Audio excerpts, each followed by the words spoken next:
예, 가을이 깊어가고 있습니다. 가을. 이 가을을 이 사자성어로 뭐라고 그러냐면 천고마비의 계절이다. 뭐 이렇게 얘기를 합니다. 하늘은 높고 말들은 살찐다. 뭐 이런 이야기예요. 왜 천고마비라고 그러냐? 이 가난한 시절에는 뭐 먹을 게 흔치 않았어요. 근데 특별히 이 가을날만큼은 먹을 게 풍부합니다. 뭐 산에도 들에도 뭐 나무마다 열매들이 많이 맺혀 있어요. 그래서 가을은 천고마비, 하늘이 높고 말들이 살찌는 계절이 아니라 자칫하면 살찌기 쉬운 계절이에요. 우리 지난 주간에 추석 명절 치렀잖아요. 추석 명절 치르면 음식이 있잖아요. 뭐 전도 있고 뭐 잡채도 있고 과일도 있고 계속 우리 먹다 보면 뱃살이 나와요. 살찌기 좋은 그런 계절이라는 얘기입니다. 제가 대추랑 밤을 가지고 왔어요. 이렇게 큰 대추 보셨어요? 원하시면 밑에 가면 대추가 한 판 있습니다. 이 밤은 우리 신환철 권사님, 목사님 밤 드세요. 그래가지고 큰 거를 목사 먹으라고 이렇게 준비해 주셨는데, 아주 실합니다. 보기만 해도 이렇게 기분이 좋아요. 가을은 이렇게 먹을 것이 풍성한 그런 계절이고요. 우리가 지난주에 말씀 나눴던 것처럼 좋은 밭에 떨어진 씨앗이 어떻게 결실을 맺어요? 30배, 60배, 100배의 열매가 맺혀지는 것처럼 이 가을은 정말로 풍성한 그런 소출이 열리는 그런 계절입니다. 이 계절에 우리는 예수님의 관심이 어디에 있는가? 예수님이 사랑하는 제자들에게 무엇을 말씀하시고 가르치려고 하셨는가? 이 예수님의 마음을 오늘 말씀을 통해서 좀 우리가 소유하게 되기를 원합니다. 예수님의 관심은요, 처음부터 끝까지 하나님께서 다스리시는 하나님의 나라였습니다. 하나님의 나라. 그래서 예수님이 공생에 시작하시면서 처음 설교한 내용이 뭐예요? 회개하라, 천국이 가까웠느니라. 천국, 하나님 나라를 선포하셨습니다. 그리고 제자들을 부르시고 제자들에게 가르치고자 하셨던 것도 하나님 나라예요. 그러면서 오늘 예수님이 그 30절에 이런 말씀을 하시잖아요. 또 이르시되 우리가 하나님의 나라를 어떻게 비교하며 또 무슨 비유로 나타낼까? 이 하나님의 나라, 한 번도 누려보지 못한, 한 번도 살아보지 못한 하나님의 나라인데 이것을 어떻게 쉽게 제자들에게, 사람들에게 설명할까? 이 예수님의 고민이 여기에 있습니다. 그러면서 여기서 이때 사용하신 게 예수님께서 쉬운, 사람들이 이해할 수 있는 물건을 통해서 비유로 말씀을 하십니다. 그 비유가 바로 우리가 잘 아는 겨자씨의 비유예요. 겨자씨. 여러분들 한번 좀 생각해 보세요. 여러분들이 알고 있는 가장 큰 열매, 여러분들이 알고 있는 밤도 이렇게 크고 대추도 이거 이렇게 큰데 여러분들이 알고 있는 열매 큰 게 뭐가 있어요? 호박. 우리 추수감사절 때 이렇게 보면 호박들 큰 거 이렇게 봉헌하기도 하잖아요. 재단에 재단 장식으로. 호박도 크고 수박도, 또 제가 이번 명절에 저희 형님한테 받은 메론도 이만해요. 메론이 요 정도가 아니라 이따만한 그런 거예요. 이렇게 커요. 큰 거 되라 그러면 여러분들 뭐 명절 때 받았던 배도 이렇게 큰 게 있을 거고 사과도 이따만한 게 있고 뭐 이럴 겁니다. 그럼 반대로 여러분들이 알고 있는 작은 씨가 뭐가 있어요? 배추씨, 배추. 네, 좀 맞아요. 좁쌀도 있잖아요. 마음이 어떻게 이렇게 좁쌀만 해가지고 뭐 이런 얘기 있잖아요. 좁쌀 작아요. 네, 그것도 작아요. 또 담배씨. 담배씨도 작을 것 같아요. 저도 담배씨 봤는데, 예. 담배씨도 작고, 또 딸기씨도 작아요. 딸기 열매 쪽쪽쪽쪽 이렇게 점 찍혀 있는 거. 딸기씨도 작아요. 씨앗이에요. 그런데 제가 지금까지 본 것 중에 제일 작은 씨가 뭐냐면 겨자씨예요. 겨자씨가 얼마나 하냐? 여러분들 샤프 펜슬 있죠? 볼펜이 아니라 샤프 펜슬, 그걸로 톡 찍어 놓은 것 같은. 그러니까 제가 2년 전에 성지순례 갔다 오면서 겨자씨를 사실 구해가지고 왔거든요. 구해가지고 와가지고 이거 나중에 설교할 때 우리 교인들 보여줘야지 책갈피 어디다가 놨는데 이놈이 꼭꼭 숨어가지고 제가 지난주 목요일부터 계속 서재 서랍 뒤지고 책 막 이렇게 들춰보고 그러는데 결국 못 찾았어. 나중에 나오면 이게 겨자씨라고 제가 또 논아줄 거예요. 한번 농사 져보라고. 하여튼 겨자씨 작아요. 아주 작아요. 그러니까 예수님이 하나님 나라를 이야기하면서 겨자씨 비유를 들어서 말씀하고 계십니다. 그렇다면 예수님께서 겨자씨 비유를 통해서 말씀하시고자 하는 게 뭘까?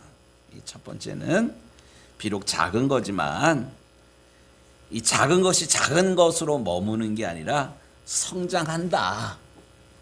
바로 하나님의 나라가 비록 미약한 것 같고 보이지 않는 것 같지만 하나님의 나라는 자라나고 있다는 것을 예수님께서 먼저 말씀하고 계십니다.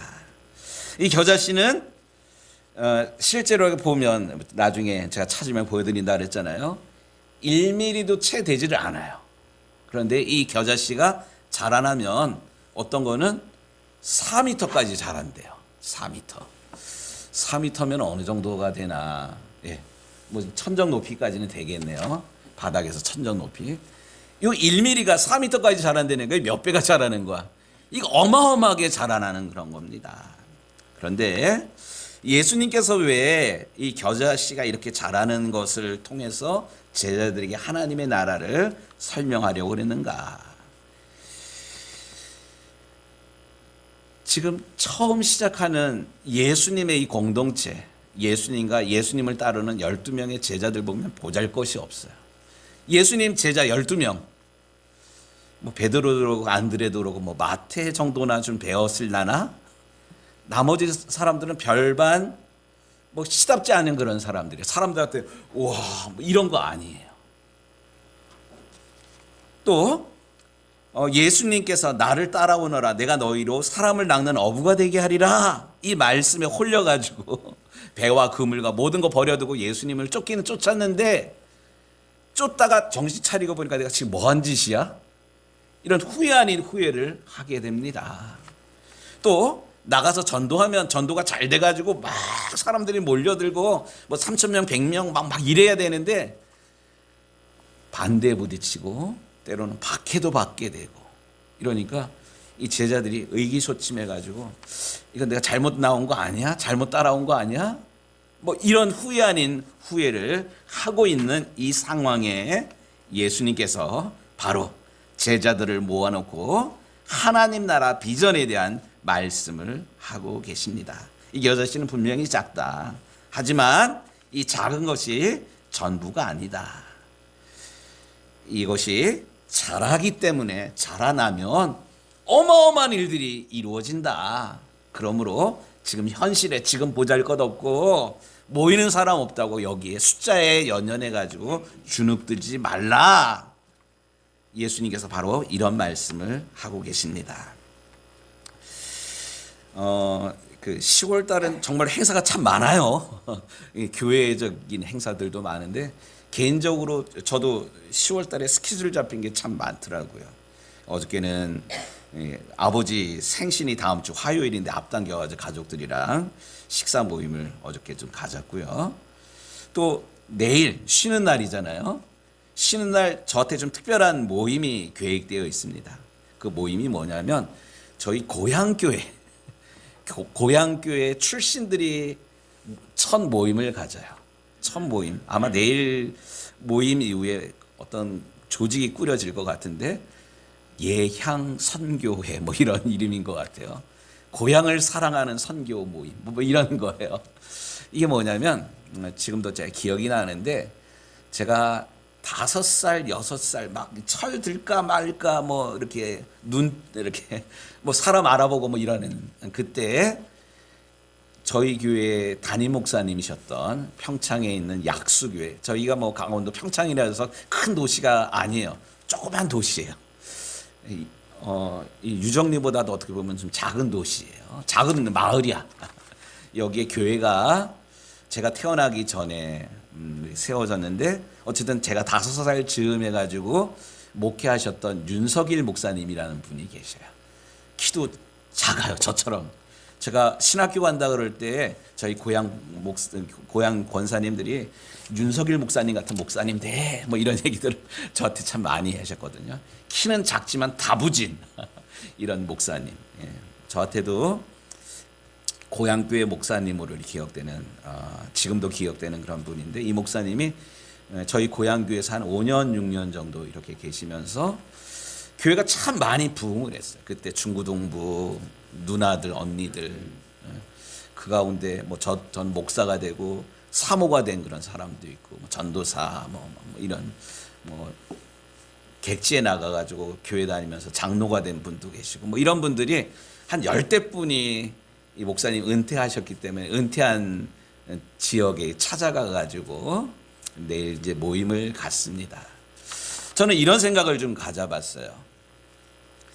저희 교회가 생기기 전에 저희 할아버지가 이웃마을 한 20리 되는 거리를 걸어 다니면서 예수를 믿기 시작을 했거든요.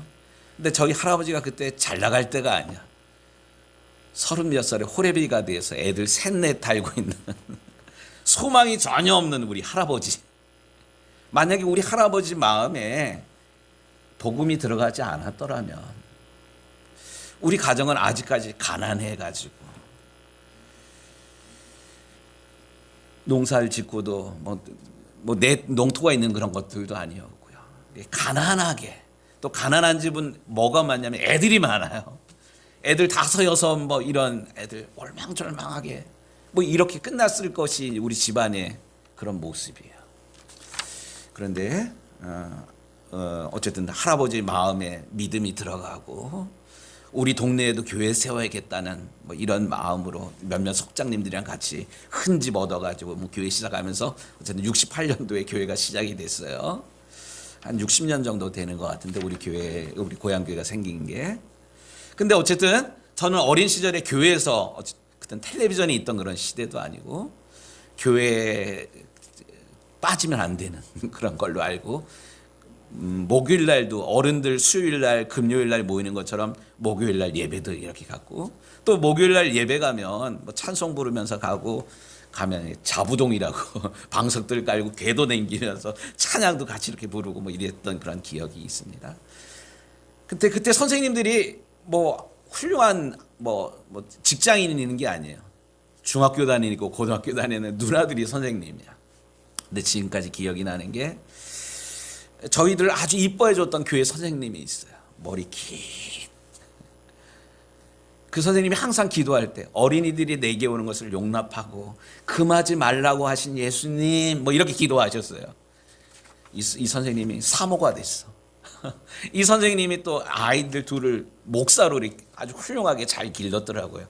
의사가 됐다가 나중에 신학 공부하고 목사가 된 뭐 그런 뭐 이런 우리 이정숙 선생님이 계시고 뭐 그런데 제가 생각해 봤어요. 만약에 제가 예수 믿는 집에 태어났으니까 망정이지, 예수 믿지 않는 가정에 만약에 내가 태어났다면 내가 제가 올해 53인데 제가 목사가 아니라 뭐가 돼 있을까? 면석이 정도는 했을 것 같아요. 면석이 하다가 55세 정년 앞두고 불안해가지고 막 이럴 인생이 저의 모습이었을 것 같아요. 이게 비단 강 목사의 그런 이야기뿐만 아니라 여러분 가정에 복음이 들어가지 않았더라면, 우리 어머니가 예수를 믿지 아니하였더라면, 우리 권사님께서 예수를 믿기 시작하지 않았더라면 우리 진호 집사님들도 마찬가지고 우리의 모든 가정이 별 소망이 없었을 거예요. 그런데 처음 예수 믿을 때 뭐 온 가족들이 격려해주고 야 우리 같이 예수 믿자 뭐 이러지는 않았을 거예요. 때로는 박해하고, 그렇게 교회가 좋으면 교회가 살아라, 목사가 좋으면 목사가 같이 살아라 뭐 이런 박해받으면서 신앙생활을 했을 거예요. 그런데 보잘것없지만 이것이 시간이 지나가면서 자라나서 믿음의 가정을 이루고 믿음의 가문을 이루고 오늘과 같이 복받은 그런 가정이 되었다는 사실이에요. 처음에는 보잘것없이 미약했지만 내 시작은 미약하였으나 성경은 뭐라고 말씀하셔요? 내 나중은 창대하리라. 주 예수를 믿으라. 그리하면 내가 믿는데 내가 믿는 걸로 끝나는 것이 아니라 주 예수를 믿으라. 그리하면 너와 네 집이 구원을 받으리라. 우리 사랑하는 유정교회 성도 여러분, 우리가 믿음 생활하면서 때로는 내가 지금 뭐 하는 짓이요? 돈 벌어다가 맨날 교회 갖다 바치는 거야. 이런 후회 아닌 후회를 하게 될 수도 있어요. 또 우리가 전도한다고 또 올해 전도에 대한 그런 비전을 가지고 이름도 적어내고 뭐 이러는데 뭐 새가족들이 막 늘어나나요? 그러니까 전도도 안 되는 뭐 이런 시대. 내가 지금 뭐 잘못하고 있는 건가? 눈에 보이는 결과나 눈에 나타나는 이런 것 때문에 의기소침하는 것이 아니라 의기소침하는 제자들에게 예수님 겨자씨 이걸 보여주면서 아니다. 자라난다. 처음에는 미약하지만 자라나고 있다. 하나님의 나는 이미 자라나고 있다. 이렇게 위로하시는 이 위로의 말씀을 나에게 주시는 주의 음성으로 듣는 이 아침 시간이 되기를 먼저 주의 이름으로 축복합니다. 두 번째는 겨자씨가 이렇게 자라난다는 것도 중요하지만 예수님께서 이 겨자씨 비유를 통해서 우리에게 말씀하시고자 하는 핵심이 있어요. 그거는 뭐냐면 겨자씨 안에는 생명이 있다는 겁니다. 겨자씨는 작다는 특징과 함께 이 속에 생명이 있다는 것을 놓쳐서는 안 됩니다. 작은 것들은 사실 이 땅에 많아요. 돌멩이도 있고 모래알도 있고 몽당 연필 뭐 작아요. 그런데 이런 작은 것들이 모두 큰 나무가 되고 큰 열매를 맺는 게 아닙니다. 이 작은 것 안에 뭐가 있어야 돼요? 생명이 있어야 돼요. 생명. 예수님께서 이 겨자씨 비유를 통해서 말씀하시고자 하는 핵심이 겨자씨 안에 있는 생명을 말씀하기 위함입니다. 그런데 우리는 생명이 있는 씨앗보다는 눈에 보이는 화려한 것들을 사실 더 좋아합니다. 만일 어떤 섬에 두 사람이 이렇게 남겨져 가지고 버려져 가지고 뭐 난파돼 가지고 어쨌든 살게 되는 두 사람이 한 사람 손에는 번쩍번쩍 빛나는 금시계가 있어요. 가진 게 금시계야. 근데 한 사람은 주머니 안에 콩새알이 이렇게 남겨져 있어요. 이거 누가 이긴 것 같아요? 누가 더 멋져 보여요? 번떡번떡하는 금시계. 근데 금시계가 생명이 있는 게 아니에요. 보잘것없는 콩새알 가지고 있는 이 사람은 결국 이 콩새알을 통해서 아무것도 없는 그 섬에서 살아남게 되고요. 자기만 살아남는 게 아니라 섬에서 이 번쩍번떡한 금시계 뭐랑 바꿔 먹을 수도 없는 이 사람까지도 살립니다. 중요한 것은 생명이 있냐 생명이 없냐. 그런데 우리는 생명이 있는 것보다 생명 없는 돈, 명예, 눈에 보이는 어떤 결과들을 더 추구합니다. 우리에게 생명이 있다면 어떤 난간도 사실 이길 수가 있습니다. 우리 교회 마당에 아스팔트를 깔아놨어요. 근데 한번 나가다가 그 계단 아래를 보세요. 아스팔트 틈에 까만 아스팔트 틈에 싹이 이렇게 자라나고 있어요. 풀들이 자라나고 있어요. 그 풀이 얼마나 센 놈인데 아스팔트를 뚫고 나와요. 생명이 있기 때문에 가능한 거거든요. 뿐만 아니라 겨울 동안 땅 속에 있는 씨앗이 얼어 죽지 않으면 새봄이 되면 얼었던 땅을 뚫고 새싹이 자라납니다. 이게 생명력이에요. 예수님께서 겨자씨의 비유를 통해서 말씀하시고 있는 것은 바로 복음이라는 것은 이렇게 생명이 있다는 것, 생명력을 가지고 있다는 것을 말씀하고 계신 겁니다. 작은 씨라도 그 속에 생명이 있기 때문에 결국 큰 나무가 되듯이 복음에는 생명이 있기 때문에 결국 한 가정과 한 지역 그리고 한 나라와 한 시대까지도 변화시킬 수 있다는 것을 우리 예수님께서 말씀하십니다. 그렇다면 복음이 무엇입니까? 바로 우리 예수님이 예수 그리스도가 그리스도이시고 우리의 생명입니다. 오늘 우리가 불렀던 찬양이 그거잖아요. 예수는 나의 힘이요 나의 생명이요 환난과 시련을 이겨나갈 수 있는 힘이 예수님으로부터 옵니다. 제자들 불평합니다. 모든 것 버려두고 따라다녔는데 남는 게 뭐야? 이게 우리의 마음에 들 수도 있어요. 하지만 예수님을 과소평가해서는 안 됩니다.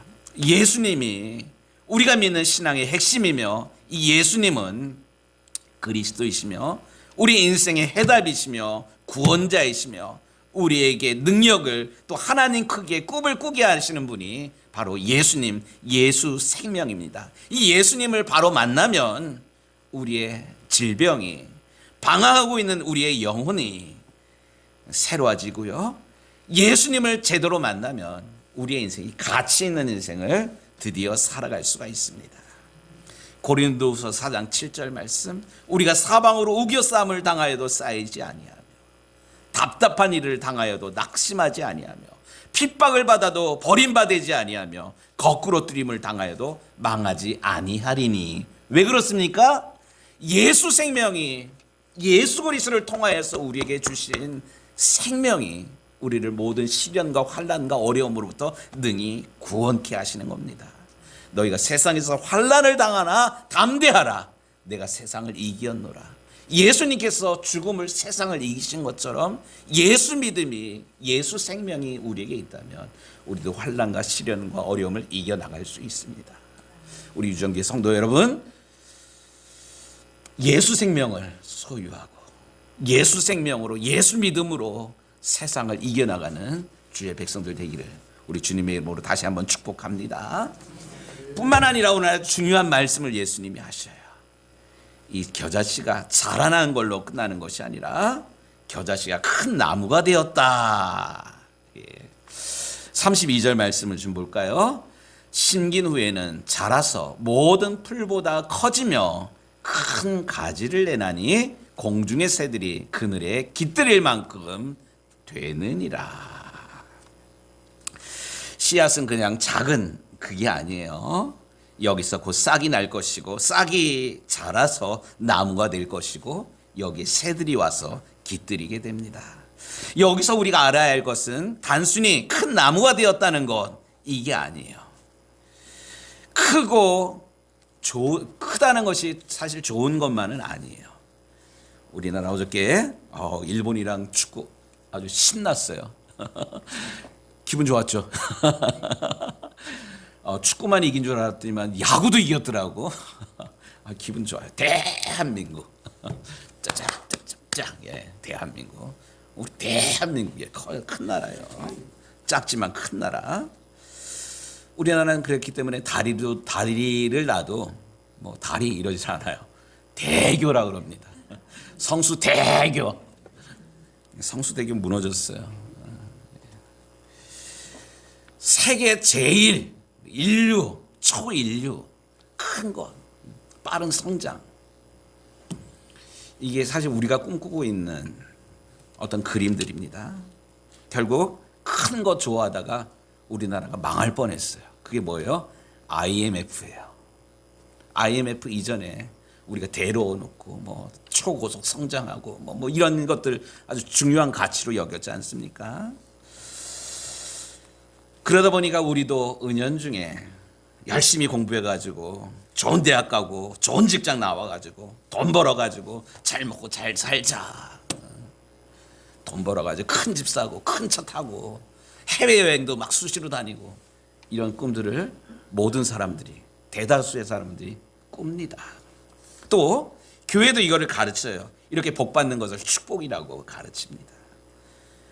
다시 묻습니다. 그래서 뭐 어떻게 되는 거야? So what? 그래서 뭐 어떻게 되는 거야? 니만 잘 먹고 잘 살아? 이게 하나님께서 우리에게 주신 복은 사실 아닙니다. 기독교적인 성공과는 잘 돼가지고 잘 먹고 잘 살자, 이게 하나님께서 원하시는 축복의 내용이 아니에요. 잘 먹고 잘 살았다면 이것을 가지고 나누기를 하나님께서는 원하십니다. 그래서 우리 김동호 목사님이라고 훌륭한 그런 목사님, 지금 은퇴하신 또 투병 중에 계신 이 목사님이 젊은이들에게 늘 했던 그런 말씀이 있어요. 우리는 그러잖아요. 공부하라 배워서 남주냐 뭐 이런 얘기를 하잖아요. 우리 결혜 씨 그런 얘기 많이 듣지 않았어? 배워서 남주냐? 공부해 이런 얘기 들었잖아. 근데 김동호 목사님은 역설적으로 우리가 왜 공부해야 되냐? 이유는 뭐냐면 배워서 남주기 위해서 배우려는 거예요. 우리가 왜 성공해야 되냐? 네 혼자 잘 먹고 잘 살기 위한 게 아니라 성공해서 나누려는 거예요. 지난 주간에 부산에서 국제 영화제가 개막이 돼서 지금 열리고 있어요. 여러분들 뉴스 보셨나요? 이번에 온 그 영화 배우 가운데 주윤발 씨가 우리 중학교 때 많이 봤던 홍콩 배우 주윤발, 성냥개 비르게 씹는 그 세대 아닌가요? 주윤발. 근데 이 주윤발 씨가 언론의 집중을 받은 그런 이유가 있어요. 나이가 80, 70 몇인데 이 사람의 재산이 얼마나 많을까? 9,600억이래요. 난 1억도 없는데. 9,600억. 와, 부자다. 이게 중요한 게 아니에요. 이 사람이 자기가 죽으면 이 재산을 사회에 환원하게 했어요. 미리. 말로만 한 게 아니라 법인을 세워가지고 9,600억이면 얼마나 큰 돈이에요? 이 상상이 안 되네. 와, 이게 말이 되나? 이 사람이 이제 인터뷰한 내용이에요. 내가 세상에 올 때 아무것도 안 갖고 왔기 때문에 갈 때 아무것도 없어도 상관없습니다. 그저 점심 저녁에 먹을 밥 두 끼면 하루가 충분합니다. 더군다나 나는 당뇨가 있어서 가끔은 한 그릇밖에 못 먹습니다. 좀 우스개인 그런 말인 것 같지만 얼마나 여유가 있고 얼마나 멋진 그런 모습입니까? 내가 성공했다고 세계적인 스타라고. 이 돈이 많으면 뭐 하냐면 환락에 빠져요. 연예인들 뭐 마약하고 뭐 이런 이유가 다 그거예요. 공허하기 때문에. 근데 이 주윤발 씨 멋있잖아요. 9억도 아니야. 900억도 아니야. 9,600억이나 되는 이것을 사회를 위해서, 미래를 위해서 투자한다는 건 얼마나 멋집니까? 그렇기 때문에 저는 오늘 말씀을 우리의 삶 가운데 좀 이렇게 적용해 보고 싶습니다. 오늘 예수님께서 이 말씀을 하신 것은 우리도 믿음이 자라남으로 큰 나무가 될 뿐만 아니라 나무에 새들이 와서 깃드는 그런 것처럼 내가 자라서 울창한 나무가 되고 가지를 펼칠 때에 새들이 날아오리라. 내가 그들에게 안식처를 제공하리라. 그래서 새들로 하여금 노래하게 하리라. 나는 내 주변에 있는 사람들에게 노래를 주고 꿈을 주고 축복을 나누어주는 그런 멋진 인생을 살아가고 싶다. 이런 꿈들을 꾸는 이 아침 시간이 되기를, 우리 유정교 모든 성도들이 이런 하나님 크기의 꿈을 꾸는 그런 성도들이 되길 축복합니다. 예수님에게서 시작된 하나님의 나라 운동은 결국 자라나고요, 결국 이루실 겁니다. 겨자씨는 비록 작지만 엄청난 일을 행합니다. 마찬가지로 하나님 나라 운동이 지금은 겨자씨처럼 미약하게 보여도 분명히 엄청난 결과를 가져올 것입니다. 이것을 믿습니까? 그렇다면 힘을 내십시다.